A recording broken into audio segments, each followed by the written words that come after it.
Ayan, kain na tayo mga idol. Rapsa. Thanks for watching mga idol. Follow for more.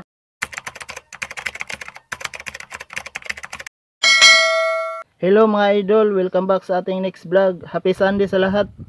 For today's video, magluluto po tayo ng adobong baboy o humba. Finally, kakain na rin tayo ng baboy mga idol.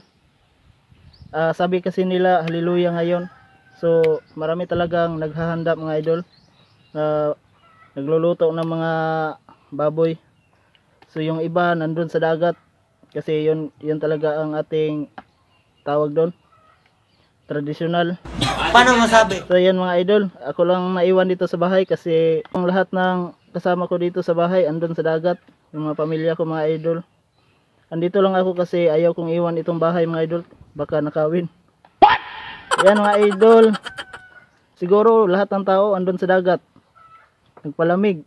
Oh my God! Pero wow! Namang uulan ngayon mga idol, makulimlim yung langit.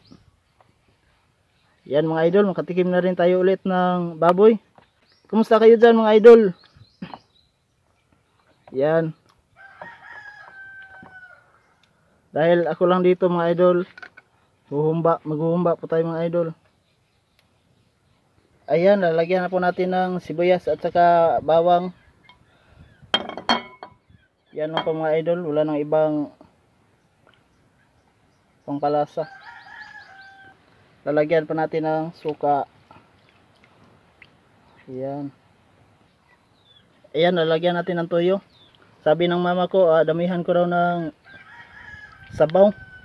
Kasi kakain pa daw sila mamaya pag uwi. Takaw, di ba? Ayan, ang dami na yan mga idol. Kunting tubig. Ayan.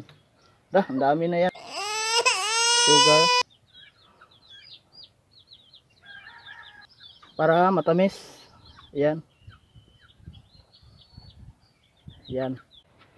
Ayan, balikan na lang natin yan mga idol kapag kumukulo na at malapit na maluto. Ayan mga idol, for how many years? A few moments later.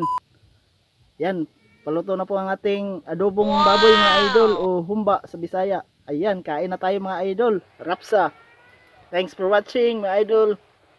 Follow for more.